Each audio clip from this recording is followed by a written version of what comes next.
until the end. I think Chucky did something.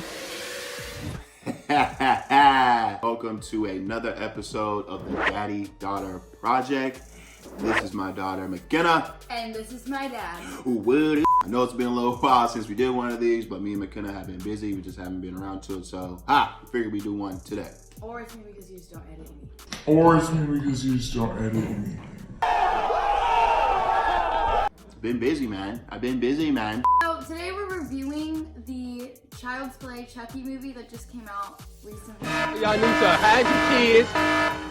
I was really excited to see this movie because I've been a fan of the original Child's Play movies back when I was like 7, 8, or 9. I loved these movies growing up. Can I kind of talk to them about maybe what your feelings were prior to seeing this movie? Why did you want to see the movie? Oh, okay. I didn't want to see it. I don't know if Go ahead, talk about it all. If you have seen our Bird Box video, you already know that I don't like scary movies at all. And they're just not for me. And I'm just really scared about everything all the time. So I was not excited to see the movie. I refused to get out of the car in the parking lot. And then he made a scene, so I got out. But I was forced to go into the theater. I don't give a damn that you don't want to be there. That's a stepping stone. It's a lot of places you don't want to be. One of the fun things about being a parent is that you get to force your kids to do stuff that they don't want to do. It was pretty funny. She's over here crying and whatnot. I was not crying this time. I cried before, but this is not one of the occasions. There was a 3-year-old, like 3, 4, or 5-year-old just running around getting excited to see this movie. Ew. That's the opposite of me. There might be a few spoilers in this thing. So if you don't want this movie to be spoiled, I would stop this video right now. Like it first. Oh yeah, But like then it you can first. leave. But then you can leave. In the opening scene, they're in Vietnam. In some factory, some toy factory, and they're putting the doll together. The employee who was working on the specific Buddy doll was threatened to be fired, and he got upset, so he did a couple of things to the doll to make it a little bit different. Yeah, he pretty much flipped the switch from good to evil. Someone set this thing to evil. Messed around with the settings and basically said, hey, Buddy has no rules, he can do whatever he wants. Boom. So after that, the doll gets packaged up and then sent off. Back in America, Andy's mom, working at the department store, a lady returns the doll, tries to tell her that, hey, this doll's a little messed up, eyes turning red and whatnot. It's messed up. So the mom takes this opportunity to take the doll and give it to her own son as a gift. The movie was good. It was really entertaining. It left you on the edge of your seat. It was a good movie, all in all, but there were a lot of gory death scenes, and it was kind of like, ooh, but it was good. It was a good movie. This was a very entertaining movie. There's a lot of funny parts. The whole audience was like laughing at some of the parts. Where people died, and it was like, Got him. yeah, because it was not, I was like, ooh, the whole time during the death scene, and she was laughing, so I don't know. I mean, if you're a fan of these child play movies, you do know, the Chucky character was very kind of witty and stuff like that. You've been very naughty, Miss Kettlewell. But in this movie, it's just different because the doll isn't possessed by a human. It's just an evil AI, artificial intelligence. If you watch the movie and you learn, I mean, it's really, you almost kind of sympathize with Chucky a little bit.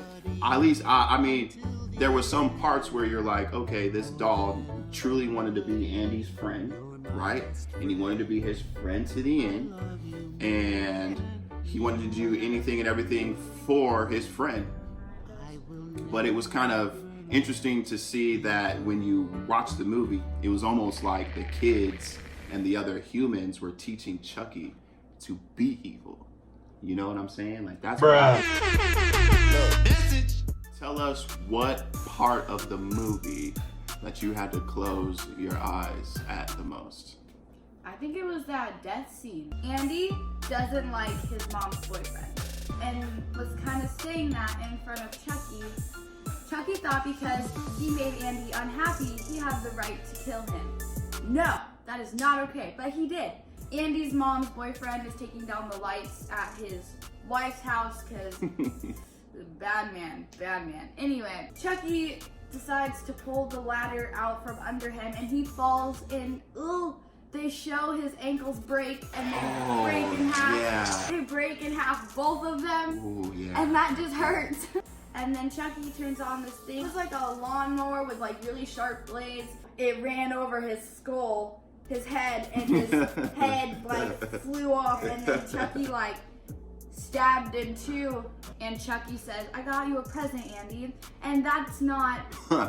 Yeah, that was probably the worst one for me because I was not anticipating the amount of gore in this movie. Like it was. I was like, ooh. It was intense. It was the original actor who voiced Chucky's voice. You know, that was just really synonymous with Chucky. When you see Chucky, you always think of the original actor's voice. So it was cool to see or hear Luke Skywalker put his spin on Chucky's voice. Man, he kind of put this like innocent spin on it, like, "Are we having fun yet, Andy?" Like he was really just wanting to have fun. I really love the way it kind of tied into modern times on how Buddy was able to connect to like all the different like products. That's scary. Yeah, he could control your TV, your radio, your car. Like it was crazy. Just looking on social media, a lot of my friends I grew up with wanted to hate this movie, and believe me guys, I did too. I'm not Rotten Tomatoes, but I would give this movie an 8 out of 10. McKenna, what are you giving this movie? Because I can't compare it to like any of the past Chucky movies, like just because it's a good movie, 1 through 10, like a 9, like it was good. So what she's basically trying to tell you guys that this is a perfect daddy-daughter date movie. Go see Child's Play. It just came out. Make sure you tell your kids that violence and blood and stuff is wrong, and it's not right.